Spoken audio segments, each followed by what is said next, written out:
सम्माननीय धर्म प्रेमी भाइयों, ये जानकर प्रसन्नता हुई कि आप सब किसी न किसी रूप से सत्संग से जुड़े हैं और एक लंबे समय से जुड़े हैं।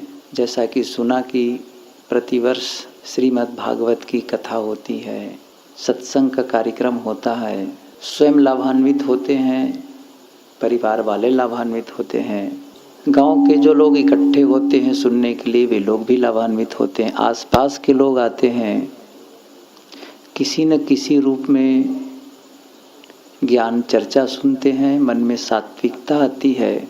इस कोलाहल भरे संसार में कुछ शांति की बातें सुनने को मिल जाए, बड़ी बात है। सद्गुरु ने कहा है, ई जग जरते देखिया अपनी अपनी आग, ऐसा कोई ना मिला जासो रहिए लाग। इस संसार के लोग अपनी अपनी आग में जल रहे हैं। वैसे आग अपनी और पराई नहीं होती, आग चाहे जिसकी हो लोग जलेंगे। बाहर की आग को आप पानी डाल के बुझा देते हैं, धूल डाल दे आग बुझ जाती है, लेकिन एक ऐसी आग है जो भीतर लगी है। घर में आग लगी हो, आप घर छोड़ के बाहर हो जाएंगे, बच जाएंगे। कपड़े में आग लग गई हो, जिस कपड़े को पहने हो उसको भी फेंक दो उठा करके, तो भी बच जाओगे। लेकिन आग दिल में लगी हो, हृदय में आग लगी हो, कहाँ भागेंगे? क्योंकि साथ है वो। साथ में जो आग लगी है वो स्थान परिवर्तन से समाधान नहीं होगा, वह आग बुझाने से होगा। वो आग क्या है?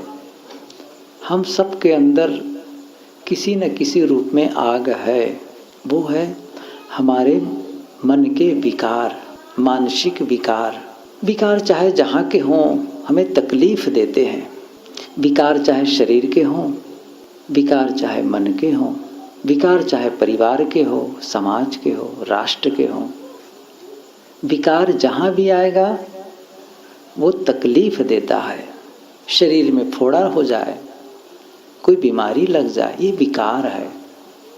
अस्वस्थ होता है, तकलीफ होती है। परिवार में विकार आ जाए, एक दूसरे के प्रति संदेह हो, अविश्वास हो, कलह हो, ईर्ष्या का भाव हो, दूसरे की बढ़ती हुई स्थिति को देख करके न सह पाना, दूसरे की बुराइयों को देखते रहना, अच्छाइयों की प्रशंसा न कर पाना, ये सब क्या है? ये परिवार के विकार हैं। ऐसे ही समाज के भी विकार हैं। कोई बड़ा मानता है अपने को, किसी को छोटा मानता है, कोई छूत मानता है, कोई अछूत मानता है। बहुत से विकार हैं, ये सब प्रगति में बाधक हैं। ऐसे ही राष्ट्र के भी विकार हैं। विकार चाहे जहाँ के हों हमें तकलीफ देते हैं, और सर्वाधिक तकलीफ देते हैं मन के विकार। हमारे जीवन में जितनी भी समस्याएं हैं उन सारी समस्याओं के मूल में है अपना मन।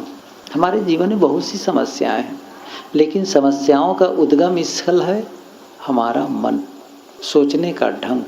उसको ठीक कर ले आदमी, सब ठीक होता है। उसके विकार को दूर कर ले, सब ठीक होता है।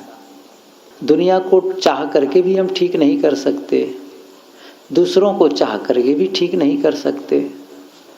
हम अपने अनुसार दुनिया की घटना नहीं घटा सकते। हम जब चाहेंगे तब पानी बरसे, हम जब चाहें तब धूप खिले, जब चाहें तब ठंडी हो, जब चाहें तब सूर्य निकले। ऐसा नहीं होता है, ऐसा नहीं होगा।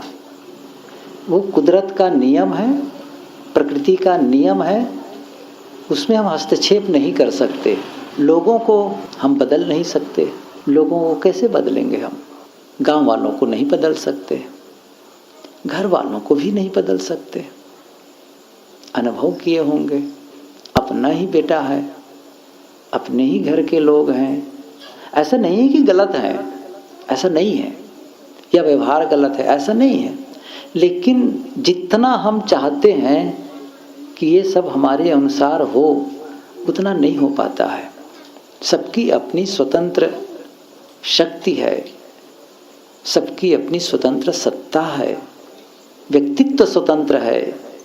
कैसे हमारे अनुसार ज्यों के त्यों सब चलेंगे? दूसरी बात, हम स्वयं भी सबके अनुसार नहीं चल पाते। तो दूसरे लोग हमारे अनुसार कैसे चल पाएंगे? उनका अपना स्वभाव, उनकी अपनी रुचियाँ, वो अपने ढंग से बर्ताव करेंगे। अब दूसरे का जो बर्ताव है वो सब हमारे लिए अनुकूल नहीं है। हमसे प्रेम करते हैं, सब बढ़िया है, लेकिन सभी बातें हमारे अनुकूल ही हों, ये हम हट करें, ऐसा नहीं होगा, ऐसा नहीं होगा। वो अपने ढंग से भी बरतेंगे, फिर इस बात को लेकर के हम नाराज होंगे, ये गलत है। मैं ये कह रहा था कि हम वस्तुओं को बदल सकते हैं, अर्थात उनमें परिवर्तनशीलता को नहीं बदल सकते, मौसम नहीं बदल सकते, गतिविधियों को नहीं बदल सकते, लोगों को नहीं बदल सकते, और बड़ी बात ये हम अपने शरीर के परिवर्तन को भी नहीं बदल सकते। शरीर रोज बदल रहा है, पहले जवान था, बूढ़ा हो गया, बाल पक गए, आंखें कमज़ोर हो गई, दांत टूटने लगे, कहाँ रोक पा रहे हैं? और एक समय आएगा और जर्जर होगा और इसको मिट्टी के नीचे चला जाना है या आग में जल जाना है, लोग जला देंगे। चाहे जितना प्यारा हो, चाहे जितना प्यारा हो, या तो उसको मिट्टी के नीचे गाड़ देंगे या फिर आग में जला देंगे। प्यारा हो तो क्या रखे रहेंगे? ऐसा नहीं होता है। मैं ये कह रहा था कि हम दुनिया को नियंत्रित नहीं कर सकते। एक ही चीज़ है जिसको नियंत्रित कर सकते हैं, वो है अपना मन। अब सारी समस्याएं वही हैं, इसीलिए उसको ठीक करना है। सदगुरु की ये पंक्ति है, बहुत प्रसिद्ध है, सब जानते हैं। एक साधे सब साधिया, सब साधे एक जाए, जैसे सींचे मूल को फूले फले अघाए। मैं समझता हूँ ये सारे संप्रदाय, सारे धर्म शास्त्र, जितने संत हैं, सब इसी के लिए उपदेश देते हैं। एक ही बात कहेंगे, दुख छुड़ाओ, सुखपूर्वक जीवन जियो। और दुख हमारे शरीर में चिपका नहीं है, दुख किसी अलमारी में बंद नहीं है, दुख का कोई खदान नहीं है, दुख वस्तुओं में नहीं है, दुख बाहर है ही नहीं, दुख मन में है, कहीं बाहर नहीं है। तो दुख से मुक्त कैसे होंगे? मन को ही तो ठीक करके दुख से मुक्त होंगे। मैंने कहा ना अभी, सबको ठीक कर लें, इससे दुख मुक्त नहीं हो पाएंगे। मन को ठीक करके दुख मुक्त होंगे, अपनी सोच ठीक करके दुख मुक्त होंगे। हम लोग को सोचने का ढंग ही गलत होता है। दुख में से सुख, सुख में से दुख, कुछ इस ढंग से सोचने लग जाते हैं कि शेक्सपियर ने कहा है, न कुछ अच्छा है न कुछ बुरा है, आपकी सोच अच्छा और बुरा बनाती है। आप दुनिया में घटनाएं घटती हैं, उस घटना को लेकर के आप क्या सोचते हैं, बस यही महत्वपूर्ण है। घटना घटी, उस घटना में आप किस एंगल से सोच रहे हैं, इसीलिए इसको कहते हैं एटीट्यूड, दृष्टिकोण।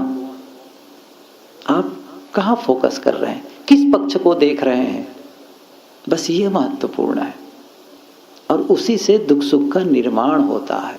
घटना घटी, जैसे रास्ते से जा रहे थे, एक्सीडेंट हो गया और पैर की हड्डी टूट गई, टांग की हड्डी टूट गई।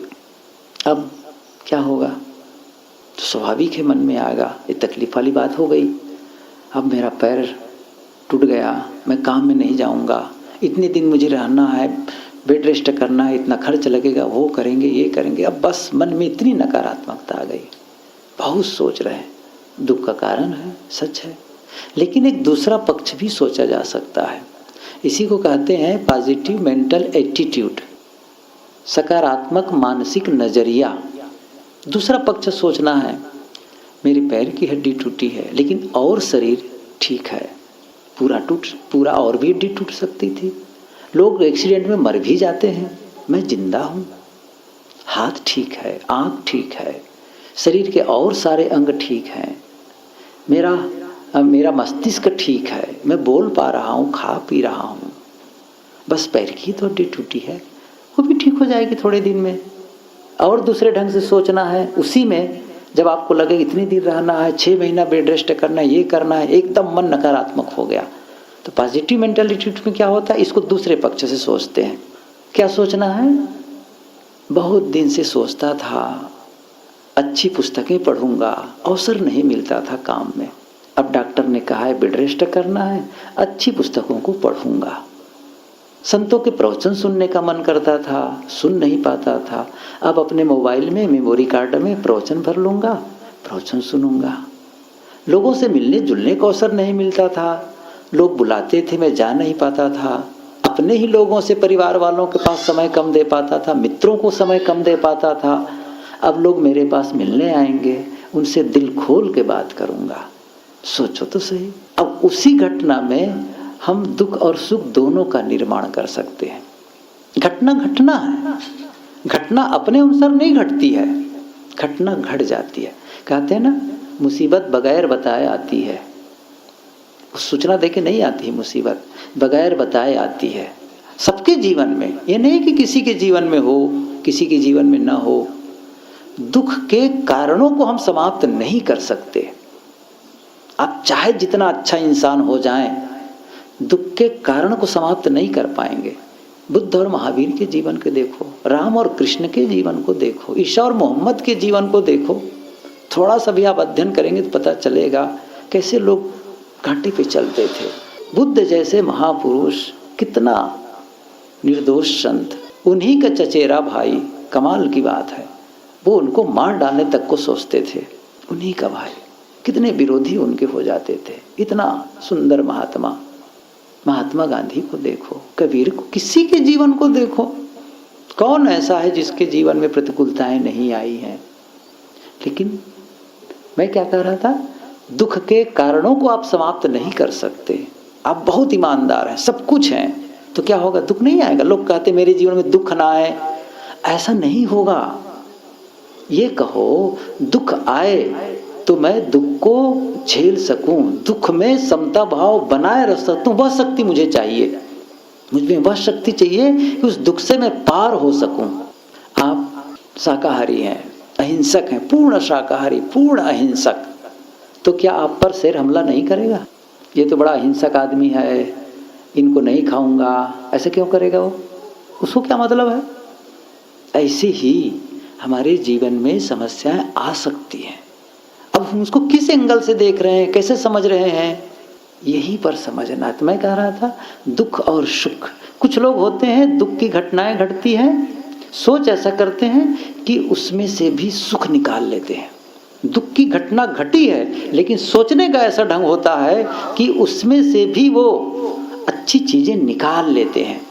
बाहर से उनका एक मित्र आया था, बहुत दिनों बाद आया, मुंबई रहता था, आया रायपुर में, तो दोनों टहलने निकले। जब टहलने निकलते हैं तो ऐसा कुछ संजोग, तो जो रायपुर वाला मित्र था, पीछे से एक साइकिल सवार आया और उसको जोर से धक्का मार दिया और वो आदमी गिर गया। उसके पैर में भयंकर चोट लगी और जब किसी भांति लड़खड़ा के खड़ा हुआ तो साइकिल वाले आदमी को देखता है और देखकर कहता है धन्यवाद। क्या कहता है? धन्यवाद आपको। तो मुंबई से आए हुए मित्र ने कहा, बड़े अजीब आदमी हो, ये आदमी जो इतनी चोट, मतलब गिराया तुमको साइकिल से टक्कर मार के, और उसी को तुम धन्यवाद कह रहे हो, इतनी चोट लगी है। तो रायपुर वाले ने क्या कहा, हाँ मैं जानता हूँ, और इस आदमी को मैं पहचानता हूँ, इस आदमी को पहचानता हूँ। धन्यवाद इसलिए दे रहा हूँ, रोज ये ट्रक चलाता था, रोज ट्रक, आज साइकिल चला रहा है, और कहीं ट्रक चलाते आता, तो मैं धन्यवाद इसीलिए दे रहा हूँ।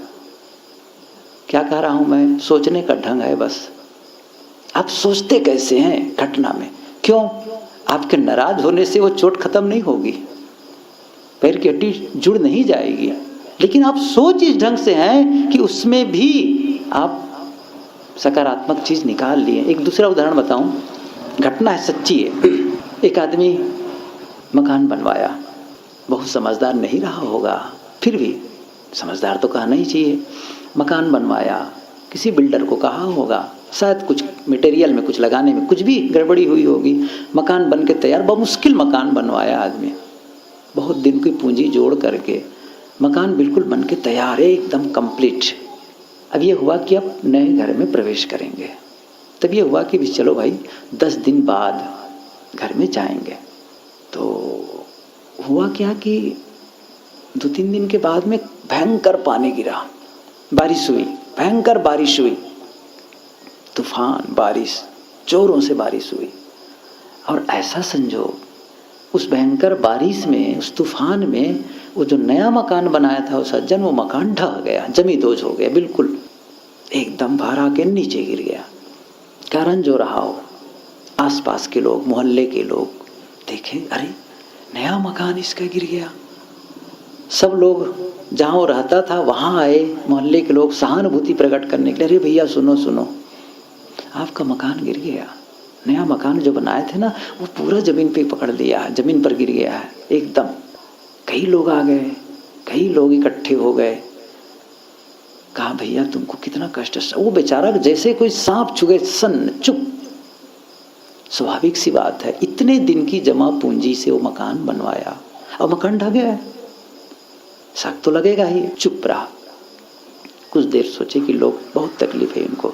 अचानक वो सोचा और क्या किया, उठा और एक मिठाई की दुकान में गया और 5 किलो मिठाई खरीद के लाया और लोगों को मिठाई बांटने लगा, जितने लोग इकट्ठे थे।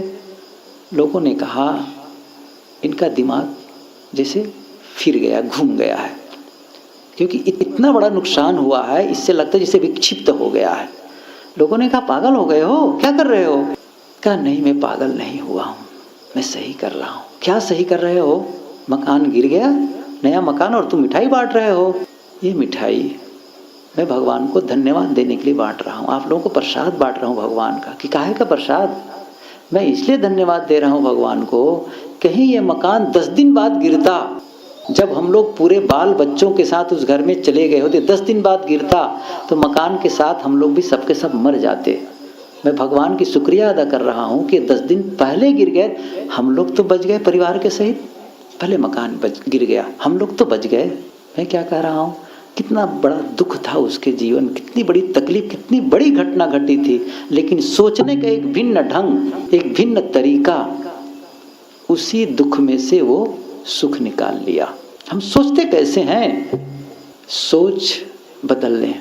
किसी भी घटना में परिवार में सदस्य हैं, सबके अलग अलग स्वभाव है, रुचियां हैं, भिन्न भिन्न योग्यता है, उसको सबको स्वीकारना है, सबको स्वीकारना है। जो जिस रूप में है उसी रूप में स्वीकारना है, क्योंकि सब परिवार के सदस्य हैं, योग्यता अलग अलग है। कोई ऐसा है जो तेजी से काम करता है, कोई ऐसा है बहुत धीरे धीरे काम करता है, कोई थोड़ा ज़्यादा पैसा कमाता है, कोई कम पैसा कमाता है, कोई तेज है, कोई आलसी है, कुछ भी हो सकता है। किसी का शरीर बहुत स्वस्थ है, किसी का कमजोर भी हो सकता है, कोई बहुत बढ़िया सोचता है, कोई बढ़िया नहीं सोच पाता है, लेकिन है तो सब परिवार के सदस्य, उनको स्वीकारना पड़ेगा आपको। जैसे आपके हाथ की उंगलियां, ये 5 उंगलियां आपके हैं, दूसरे की तो नहीं है। अब इसमें कुछ उंगलियां, एक उंगली ऐसी बहुत पतली है, कुछ मोटी है, कुछ बड़ी है, कुछ छोटी है, तो आप क्या करेंगे? काट के बराबर कर देंगे कि चलो सबको बराबर करो। क्या बराबर करके समाधान होगा? क्या उसका महत्व नहीं है हर उंगलियों का? सबका महत्व है, सबको स्वीकारना है। ऐसे ही परिवार के सभी सदस्यों को हमको स्वीकारना है, भले ही उनकी योग्यता कम है, ज्यादा है, क्या है, सब अपने हैं। इस ढंग से सोच रखेंगे तो ही आप सामंजस्य स्थापित कर पाएंगे। यदि हम सोचेंगे ये बड़ा निकम्मा आदमी है, बड़ा ये है, बड़ा वो है, हर बार उनके लिए आप दोष दोष दोष उनको दुत्कारते रहेंगे, फटकारते रहेंगे, वो आदमी कुंठाग्रस्त हो जाएगा। देखिए साहब, केवल रोटी से जीवन नहीं चलता है, केवल रोटी से नहीं चलता है, केवल रोटी मिल जाए, कपड़ा मिल जाए, ये पर्याप्त नहीं है। जीसस, महात्मा ईसा ने कहा है कि you can not live by bread alone. बहुत प्यारा वचन है उनका, you can not live by bread alone. सिर्फ रोटी से तुम जीवित नहीं रह सकते। इसका मतलब मैं नहीं कह रहा हूं कि रोटी के बिना जीवित रह सकते हैं, ऐसा नहीं है कहने का भाव। रोटी तो चाहिए, लेकिन रोटी ही जीवन नहीं है। आपके जीवन गुजर की व्यवस्था हो गई, इतने मात्र से काम नहीं चलेगा, नहीं चलेगा। मैं एक जैसे उदाहरण बताऊं, मकान बनाते हैं, मकान में क्या करते हैं? नींव भरते हैं। तो नींव में बहुत बड़े बड़े पत्थर ला करके रखते हैं, नींव भर दिए कि मकान बन गया। नींव मकान नहीं है, नींव मकान नहीं है, लेकिन नींव नहीं भरेंगे तो मकान भी नहीं बनेगा, ये भी सच है। नींव नहीं भरेंगे तो मकान नहीं बना सकते आप। लेकिन नींव मकान नहीं है, वो आवश्यक तो है, it is necessary but not enough. ये आवश्यक तो है लेकिन पर्याप्त नहीं है। इसी प्रकार से जीवन गुजर की चीजें आवश्यक तो हैं लेकिन पर्याप्त नहीं है। क्या चाहिए? प्रेम चाहिए, विश्वास चाहिए, सम्मान चाहिए, एक दूसरे के प्रति करुणा का भाव चाहिए। तो आप अपने सदस्यों को भले योग्यता कम हो, प्रेम नहीं देंगे, सम्मान नहीं देंगे, केवल भोजन देके तृप्त नहीं कर सकते। इसलिए स्वीकारना है। मैं इसलिए कह रहा था कि स्वीकारना है उनको सम्मान देना है, उनको प्रेम देना है। उनको बिना स्नेह दिए, ये एक ऐसी खुराक है जिसके बिना आदमी जीवित नहीं रह सकता। ये आपको करना पड़ेगा। तो मैं ये कह रहा था कि हम सोचें इस ढंग से जिससे परिवार में सामंजस्य हो, स्वयं बढ़िया हो, समाज में बढ़िया सामंजस्य बने, वही हमारा जीवन सुखद होगा। मैं अभी उदाहरण दे रहा था कि दुखद घटना में भी कैसे वो सुख निकाल लिया। मैं इसका एक उल्टा उदाहरण बता के समाप्त करूं, काफ़ी देर भी हो गई है। एक उल्टा उदाहरण बताऊं कि कैसे आदमी, अभी सुन रहे थे दुख में से कैसे सुख निकाला, अब थोड़ा इसका उल्टा सुनते हैं, सुख में से कैसे दुख बना लेते हैं हम लोग। सोचने का ढंग गलत होता है तो सुख की स्थिति में भी हम दुख बना लेते हैं। कहानी है अकबर और बीरबल के नाम से, बहुत सी कहानियाँ आप लोग सुने होंगे, और जो मैं कहानी कहने जा रहा हूँ इसको भी सुने होंगे, लेकिन मैं दोहराना चाहता हूँ। दोनों बाहर घूमने जा रहे थे, कभी कभी जंगलों की तरफ चले जाते थे, कभी कभी बाजार में चले जाते थे देखने के लिए, जरा देखें तो प्रजा को कैसे हैं, क्या दुख तकलीफ है, जरा पता करें। तो अकबर बीरबल दोनों गए, जरा देखते हैं बाजार में कैसे हैं सब लोग। तो सब तो बढ़िया चल रहा था, लेकिन एक व्यापारी बहुत निराश बैठा था, बहुत चिंतित था। अकबर ने कहा बीरबल जरा पता करो ये व्यापारी दुखी क्यों है, क्या बात है। गया, कहो भाई क्यों दुखी हो, क्यों निराश लग रहे हो, क्या बात है। उन्होंने कहा हुजूर मैं छोटा व्यापारी हूँ, जमा पूंजी को लगाकर मैं कंबल लाया।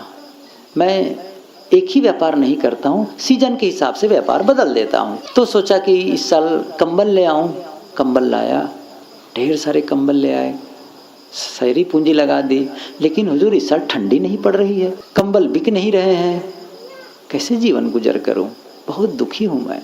अकबर सुनते हैं, उन्होंने कहा अच्छा ये बात है, ठीक है। अकबर ने सोचा कि इसका समाधान करना चाहिए। दूसरे दिन जब दरबारी लोग आए, सभासद आए, बहुतों की संख्या में उनके दरबार में आने वाले लोग, तो फिर जब गए शाम को तो उन्होंने क्या कहा सभी दरबारियों से, सभी सभासदों से कि कल जब आओगे तो एक एक नया कंबल लेकर के आना। क्या कहा? एक एक नया कंबल लेकर के आना है सबको, और नहीं लाएगा उसको 500 रुपये का जुर्माना होगा। राजा का आदेश। दरबारियों ने सोचा कंबल से क्या मतलब है कंबल लाने के यहाँ, लेकिन पूछे कौन पूछने जाए, आर्डर तो आर्डर है।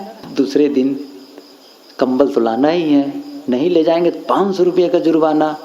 फिर क्या किए लोग, कंबल खरीदने के उस व्यापारी के यहाँ पहुँचे, कंबल लेने वालों की लाइन लगी, 2 जा रहे हैं खरीद करके, 4 आ रहे हैं खरीदने के लिए। तो वो कितने में बेचता था? 5 रुपये में कंबल बेचता था। अब देखे कि ग्राहक बढ़ गए हैं, कंबल कम हो रहे हैं, तो सोचा कि तो फिर गड़बड़ हो जाएगा, तो 5 के बदले 10 में बेचना शुरू कर दिया। कितने में? 10 में बेचना शुरू कर दिया। क्या अच्छा, फिर देख रहे हैं कि लगातार कंबल बिके जा रहे हैं, डबल कीमत, पैसा खूब आया। एक कंबल अपने लिए रख लिया था कि मुझे ठंडी में ओढ़ूंगा, अपने लिए सुरक्षित रखे थे, नया कंबल। सारे कंबल बिक गए उनके, डबल कीमत में बिक गए। फिर कुछ देर के बाद तो 50 भी लगाए शायद वो। फिर क्या हुआ, शाम का वक्त जब हो गया तो बीरबल भी निकला कंबल के लिए कि मैं भी कंबल खरीद लूं।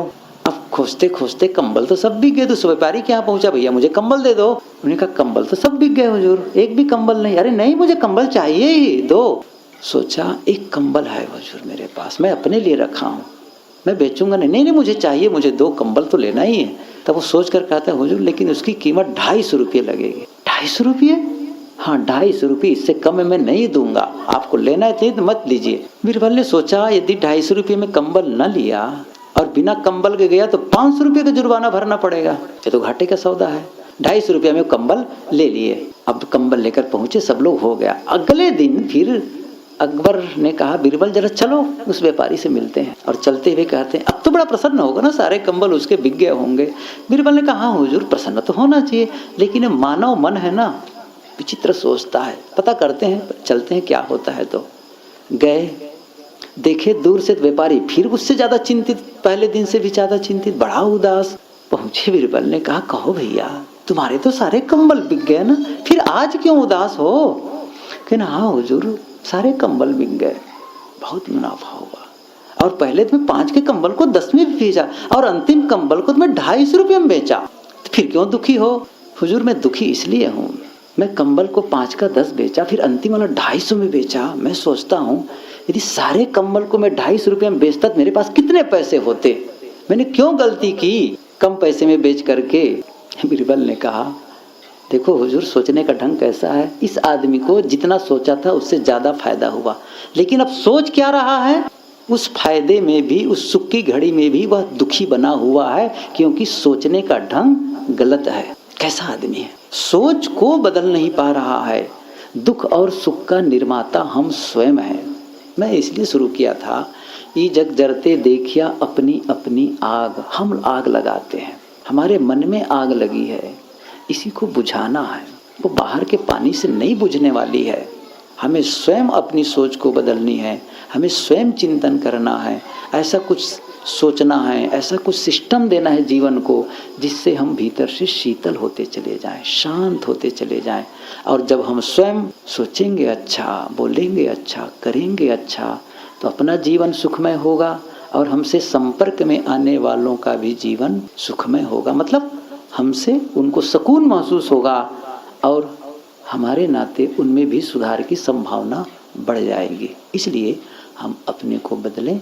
और मैं आप लोगों को पुनः शुभकामना देते हुए कि जिस प्रकार से सत्संग से जुड़े हुए हैं, धार्मिक कार्यों से जुड़े हुए हैं, ये आप लोग जुड़े रहें, किसी न किसी रूप में इससे लाभ होता है और किसी न किसी रूप में लोग इससे जागते हैं, हमें सुकून मिलता है। कितने लोग आते हैं इसको न सोचना चाहिए, कम आते हैं ज़्यादा आते हैं उनका विषय है।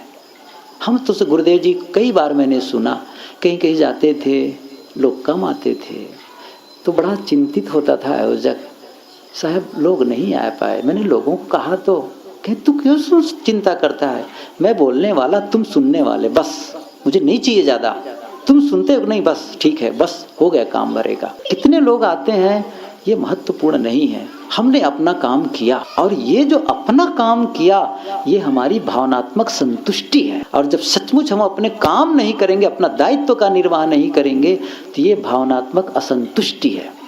और भावनात्मक संतुष्टि हमारे भीतरी व्यक्तित्व को, जो हमारा आध्यात्मिक व्यक्तित्व उसको पोषण देता है, उसके लिए वो खुराक है। और भावनात्मक असंतुष्टि जो है वो उसके लिए जहर का काम करता है। इसका मतलब है हम जायज कर्तव्यों का पालन करें। इसका प्यार की परिभाषा भी यही है, जिनसे प्यार करते हैं उनके प्रति जो जायज कर्तव्य है उसका पालन करना, ये प्रेम करना है। और आप कर्तव्यों का पालन करते हैं तो आपकी भावनात्मक संतुष्टि होती है और नहीं करते तो असंतुष्टि होती है। और ये बहुत महत्वपूर्ण है, हमको अंदर से खुराक लें। आप लोगों ने मुझे सेवा का अवसर दिया, इसके लिए बहुत बहुत धन्यवाद।